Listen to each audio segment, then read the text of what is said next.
And welcome. It's Mary Ellen McGonigal with your Friday afternoon MEM Edge show. Greetings from Palm Springs, California. And I did want to also share with you what took place in the broader markets. As usual, we are going to take a look at those markets and see what's shaping up. We are seeing quite a bit of movement with earnings season now coming into full swing, and pretty light on the economic data front last week. We did get some good news on retail sales, or certainly, they did post solid gains. And home builder confidence, it remains strong. Also, housing starts are flat, so not a whole lot going on there, but we did see an uptick in those home building stocks. Next week, we do have some more critical data that is due. And first up will be that PCE, the inflation report that the Federal Reserve pays very close attention to. But as I've noted in my MEM Edge report and have stated here, the Fed is clearly tuned in to employment. That is the more critical data point for them. And next week, we do get the employment data for October.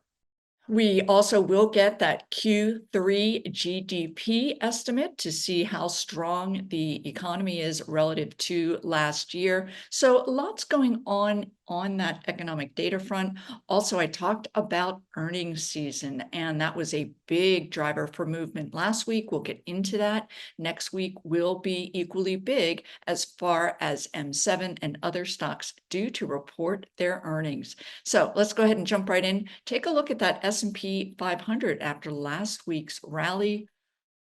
And here we are. This is a daily price chart of the S&P 500. We were up about 1%, but what I do want to highlight is the fact that we are remaining above this upward trending 5-day simple moving average. We have a positive RSI and a positive MACD. So net, the uptrend remains in place in the S&P 500. Now, let's go ahead and take a look at some of those sectors, and I'll share with you where the biggest movements took shape last week. First up here, we can see financials up here at the forefront, up 2.5%, clearly outperforming the broader markets, and a lot of that having to do with those earnings with banks in particular. KRE is that banking ETF. We'll take a look at that later as we move through today's show.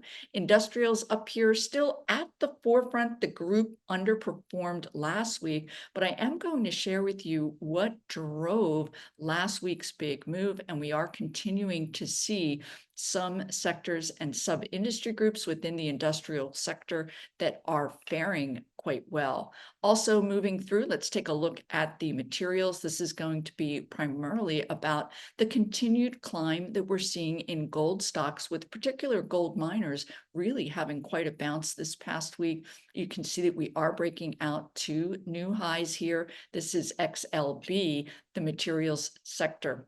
S&P sitting here, but let's take a look at utilities. Now, this is an area that I talked about last week, quite simply because we did get a pullback XLU, and we were beginning to reverse that going into the beginning of this week. I talked about buying that pullback. This was the top performing group this week. I will share with you why, which stocks are seeing the big areas that are moving higher, but XLU on the move after that very short pullback. Also up here at the forefront, let's take a look at an area that is also moving back into an uptrend. This is REIT stocks, XLRE. And a lot of these stocks are now reporting and have been releasing their results. They are strong. So you can see we can have this downtrend reversal after pulling back to that 50-day simple moving average. Of note for me is the fact that we have this MACD black line up through the red. We can get a little more action there, but it does signal a new uptrend into those REIT stocks. And as we move through, I will share with you how you can get in front of some of those better looking stocks in that REIT sector. Now, of course, you do want to be aware of those weaker areas, and healthcare has been weak. You can see that it's struggling here. We did have a downtrend reversal, but it pulled back. There is one area in healthcare that had a great week, and it is all about earnings. So let's go ahead and take a look at some of these sub-industry groupings that are beneath these sectors. I use these ETFs, this 2-month daily price chart view with that RSI indicator, sorting it in descending. So again, we have your stronger areas up here on this left quartile, weaker areas down in the lower right. So we talked about those banks coming in very strong last week, KRE up over 3%, a very natural pullback given the advance that we've seen in these banking names. Also, we did see small cap stocks outperform up a little over 2%. You can see that we are poised to break out of a multi-month or 2.5-month base. Very good news. Now, I will say that Russell 2000 index does have a number of bank stocks in there, a lot of small banks. That's certainly one reason that we're seeing these smaller names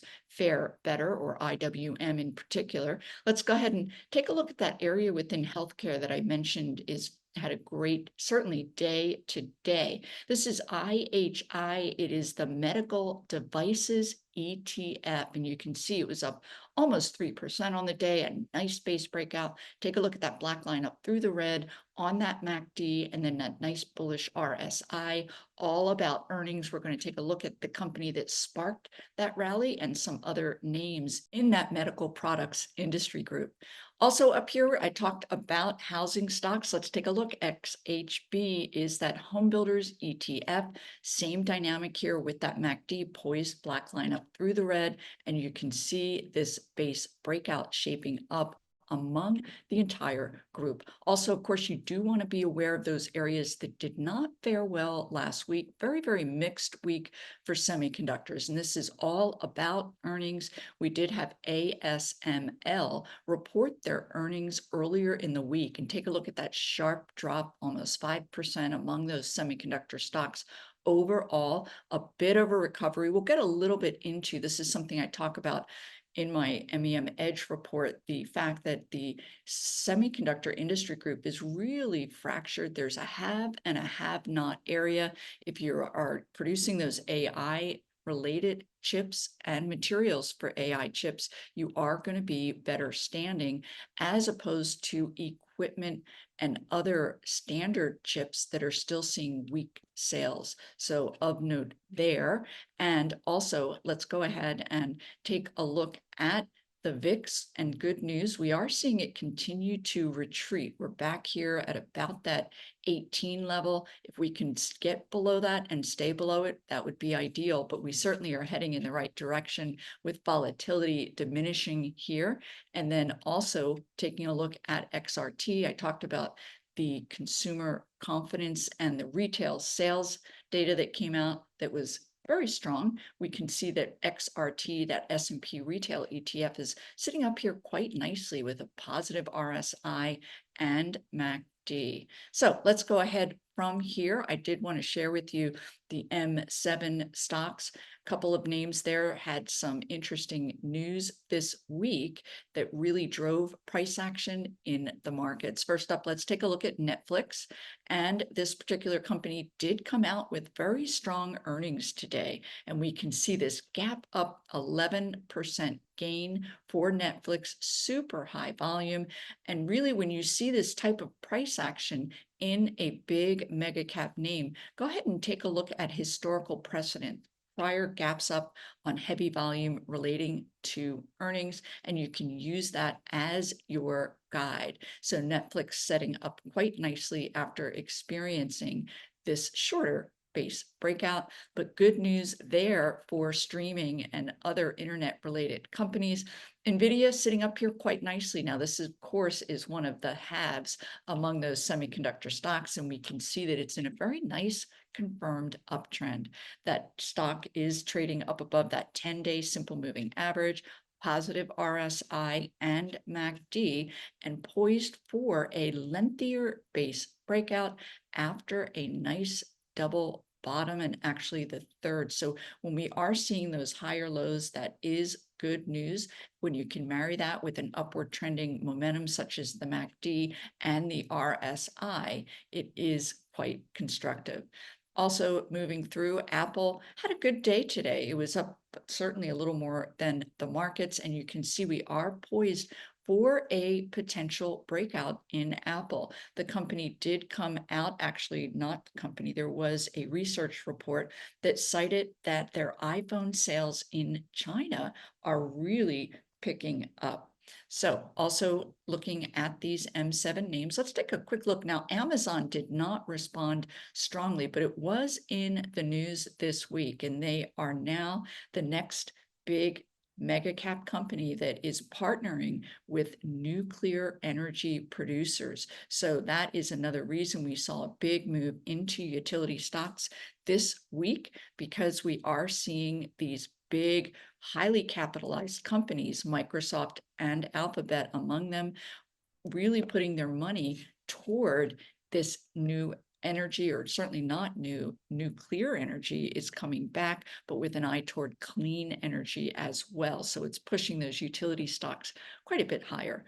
And then as we move through, you certainly may be aware that Tesla came out with lower delivery numbers. This is the prior week, had a gap down. So of these, actually, it is in a confirmed downtrend. Now, from here, let's go ahead and take a look. I mentioned to you that there was one company, we'll get back to this particular stock, as far as earnings driven on that medical devices or medical products ETF, and that is Intuitive Surgical, ISRG. Take a look at that gap up. The company came out with earnings that were really quite surprisingly strong. You can see that RSI back up in positive territory, and then that MACD black line up through the red. Now, this is a name that I will tell you I did get shaken out of earlier in the week, but I did advise longer term investors to stay with the stock. And that's all about using that weekly chart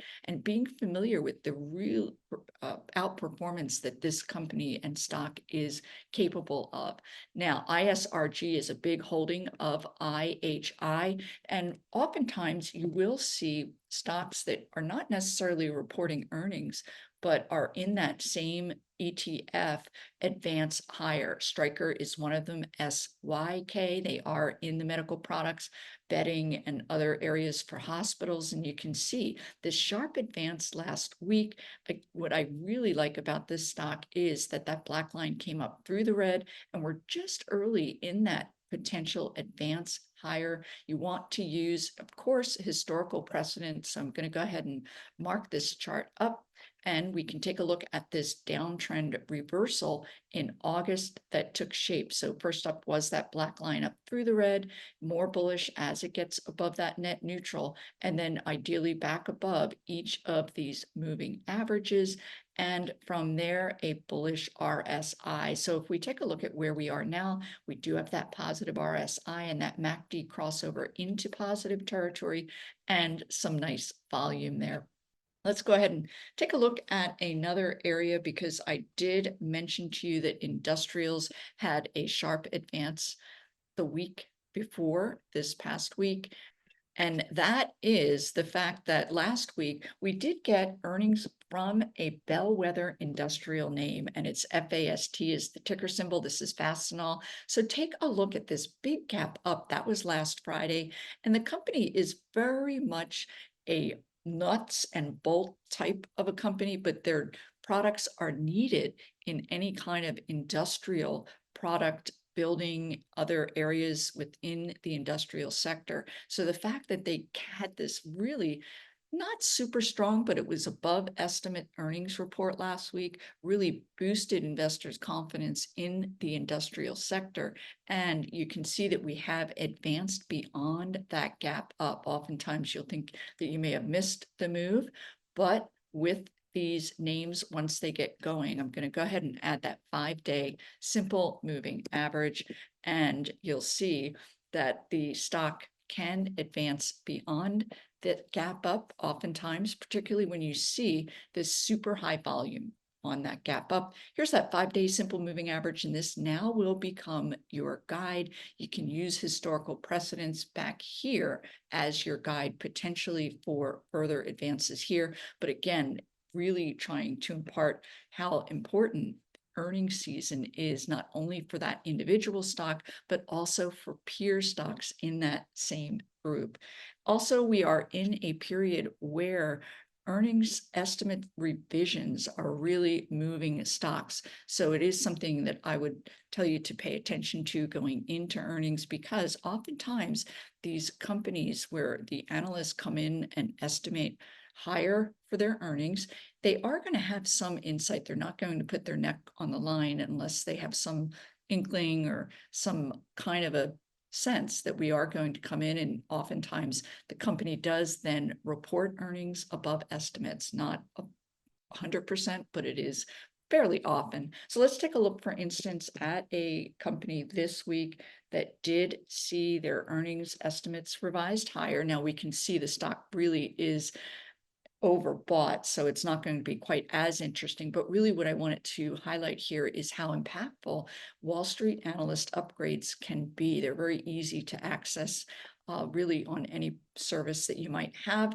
but we can see that that gap up. Now they are due to report next week. That is definitely up and out. But let's take a look at another stock on that upgrade. They are not due to report until next month, but this is Cisco, gap up. So just taking a quick look at that on a regular basis during earnings season can be really quite powerful. And then likewise, taking a look at those downgrades. So software stocks this week were down about 1%. And among the names, this is CVLT.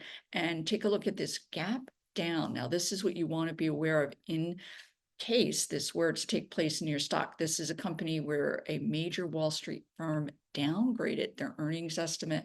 Let's take a look at that price action. You can see the stock closed below that 50-day simple moving average. We had a negative MACD crossover and super high volume. Oftentimes that will precede. Now you can see we had similar price action back here, but once you break that 50-day simple moving average, statistically, you are well served to at least lighten up on that stock. We now have that MACD down there in negative territory. One other name that did get a downgrade that is again worth noting is another software stock, ZETA, and this was today. They were down 7%, Zeta Global Holdings. Now the stock is holding firm so far at that 50-day simple moving average, but we can see that MACD crossover, quite simply telling you that this uptrend has at the very least paused.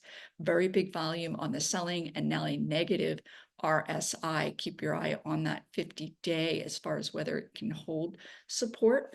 But analysts, again, upgrades and downgrades are big movers, certainly during earnings season. At this point in time, 14% of stocks in the S&P 500 have reported their earnings. So really, we are only in the beginning stages. And I did share with you Netflix and any ISRG, any number of names where they do come in above estimates can really make sense to pay attention to that, because not only does that stock move, but certainly peer stocks in that group will often get a boost as well. I also wanted to share with you some of these airline stocks that are moving higher on earnings. This is UAL, United Airlines. We did hear from Delta a couple of weeks back. You can see the advance shaping up there. And I'm highlighting this because these stocks, not because they're extended, but because you can participate with an ETF. And quite frankly, we are definitely up and out here, but this is JETS. And I did share with you with those home builders, XHB being an ideal way if you're bullish in that particular area. And then last up, taking a look at that banking group again, KRE, because while we did see a number of bank stocks report already, we do still have a number, particularly of those smaller banks, that are due to release their earnings. Last up, I talked about ASML. Let's take a quick look at that semiconductor stock, and boy, what an ugly decline. They forecasted their outlook for chip sales lower going into next year, not what markets wanted to hear. You can see that gap down. And again, that have versus have not concept, because there are stocks that are in that similar group that did not report earnings but suffered as well. This is Lam Research, just one of many examples that had this sharp selling, very heavy volume, and continuing selling into the close of the week. Now that is going to be quite a bit different than, for instance, Taiwan Semi reported their earnings. And take a look, a gap up. It was up at one point over 11% on Thursday. And you can see it's pulling back a little bit today, but in no way does it mirror ASML and some of those other equipment chip manufacturers. So that is it for this week. Hope you have a great weekend. I'll see you here next Friday.